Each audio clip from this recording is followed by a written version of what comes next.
Hello বন্ধুগণ, আপনাদের মাঝে একটি নতুন রেসিপি নিয়ে হাজির হলাম। লাউ দিয়ে চিংড়ি মাছ রান্না করবো। তো রান্না করা রান্না শুরু করা যাক। তো একটা কড়াই নিয়েছি, কড়াই তেল গরম হয়ে আসলে দিয়ে দিয়েছি রসুন কুচি দিয়ে দিয়েছি। তারপর দিয়ে দিলাম পেঁয়াজ কুচি, তারপর দিয়ে দিব কাঁচামরিচ কুচি। তারপর এগুলোকে ভালোভাবে নেড়ে চেড়ে ভেজে নিব। তারপরে দিয়ে দিলাম দুটো তেজপাতা, তারপরে দিয়ে দিব কয়েকটা জিরে ফোড়ন।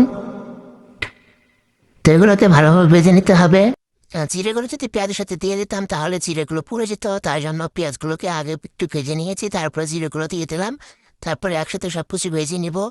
ভেজে না হয়ে গেলে দিয়ে দিব মশলা কষানোর জন্য পানি, তারপরে দিয়ে দিচ্ছি আদা রসুন বাটা, তারপরে সামান্য হলুদ গুঁড়ো, পরিমাণ মতো লবণ, 2 চামচ লবণ দিয়ে দিয়েছি আমি।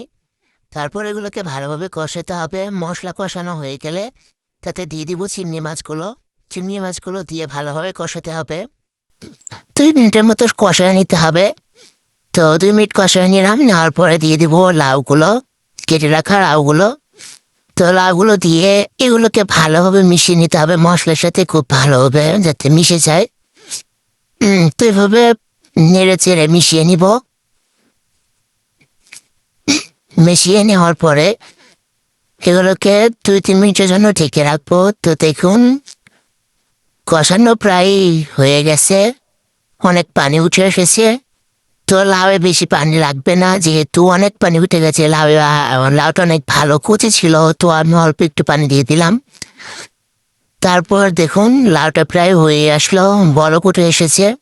লাউ তো সময় লাগে না, বেশি সময় লাগে না রান্না করতে। তো আমার লাউ রান্না অলরেডি কমপ্লিট। তো আপনারা অবশ্যই ট্রাই করবেন বাসায়।